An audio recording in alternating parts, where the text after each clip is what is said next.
မင်္ဂလာပါဒါကတော့ကျွန်တော်တို့ PSRS 950ကို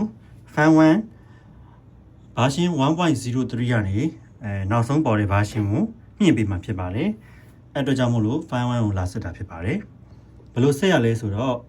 function တွေကိုရောက်တဲ့အခါမှာ utility ကိုနှိပ်မယ်ပြီးရင်ကျွန်တော်တို့ဒီပါပေါ့နော် media ဆိုတဲ့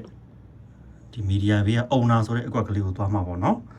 owner ဆိုတဲ့အကွက်ကလေးကိုသွားပြီးရင် version ဆိုတာကိုနှိပ်လိုက်လို့ရှိရင်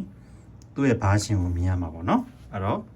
စတင်လုပ်ပြမှာဖြစ်ပါတယ်အဲ့တော့အရင်ဦးဆုံး keyboard ကို power ပိတ်လိုက်ပါမယ်အဲ့တော့ကျွန်တော်တို့ကနောက်မှာဥစွာကို version မြင့်မဲ့ဒီ USB လေးကိုထိုးထားမှာဖြစ်တယ်ပေါ့နော်ဆိုတော့ထိုးထားပြီးရင်ကျွန်တော်တို့စဖွင့်ပြီးကျင်းနေတာတော့နံပါတ်1ကမီးပြတ်လို့မရပါဘူးအဲ့ဒီအချိန်မှာပေါ့နော်ဆိုတော့ farmer sub လုပ်မယ်ဆိုရင်ဒါလေးကိုဖိပြီးတော့ power လေးကိုနှိပ်မယ်ခဏစောင့်မယ်โอเคเนาะနောက်လုပ်တဲ့ရပြီအဲ့တော့ start the installation ကိုလုပ်ယူရင်တဲ့ကျွန်တော်နီးကပ်ပြပြီเนาะโอเคပါစာလေးမြင်အောင်ကျွန်တော်နီးကပ်ပြတာပါเนาะ installation လုပ်ရင် ကျေးဇူးပြုပြီးတော့ stack ကိုနှိပ်ပါတဲ့ဒီကလုတ်မလုပ်တော့ဘူးဆိုရင်ね break ဆိုတဲ့ခလုတ်ကိုနှိပ်ပါဒီခလုတ်ကိုနှိပ်ပြီးတော့ဖြတ်သိမ်းလို့ရပါတယ်ပေါ့เนาะ notice သတိပြုရမှာကတော့ power ပိတ်သွားလို့မရပါဘူးတဲ့เนาะစာလေးရတော့ကျွန်တော် screen ကဖုံးမှာဆိုတော့လည်းအစင်းလေးနည်းနည်းထားအဲ့တော့စမယ်ဆိုတော့ start store ကိုနှိပ်လိုက်ပါမယ်အဲ့တော့သင်ကားတဲ့ version ဒီဟာကိုတဲ့ထည့်ဖို့သေချာပြီလားတဲ့ program ပေါ့เนาะကျွန်တော်တို့ကသေချာပြီဖြစ်တော့ကြောင့်မလို့စတင်လိုက်ပါမယ်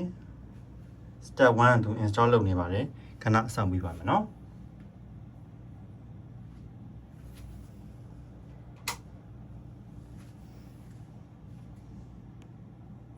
step 2 to set ပြီးတော့တွန်းပေးနေပါတယ်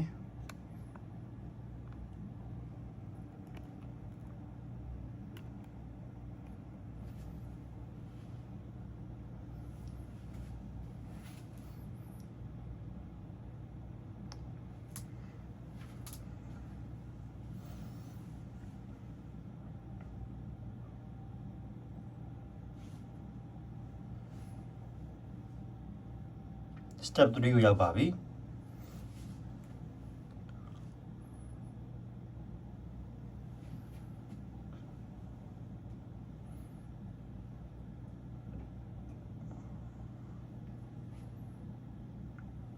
ဆက်ပြီးစောင့်ပေးရပါမယ်ဒါကျွန်တော်တို့ဒီထက်က installation လုပ်တဲ့ကြာမြင့်ချိန်အတိုင်းကို video ထဲမှာထည့်ပေးထားတာဖြစ်ပါတယ် update ပြီးပါပြီတဲ့ကျေးဇူးပြုရေး power ပိတ်ပေးပါတဲ့အခုထည့်လိုက်တဲ့ဟာဒီ version 1.04 ဖြစ်သွားပါပြီတဲ့ okay အဲ့တော့ power clip လေးကိုပိတ်လိုက်ပါမယ် okay power ပြန်ဖွင့်မယ်ရေးကြည့်ပါတယ်မီးပြတ်သွားလို့မရပါဘူးเนาะ to view ဆက်ရပါမယ်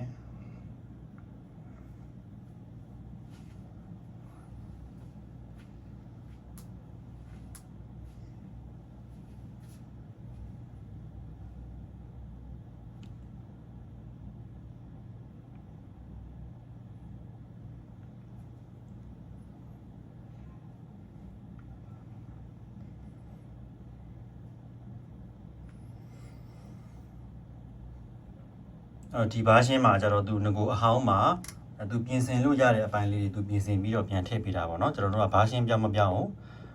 သွားစစ်လိုက်မယ်ပေါ့เนาะ owner ဆိုတဲ့အကွက်ကိုဝင်ပြီးရင်ဒါကိုနှိပ်လိုက်မယ် version ပြောင်းသွားပြီဖြစ်ပါတယ်เนาะ version ဒါဆိုပြောင်းသွားပါပြီကဲရပါပြီ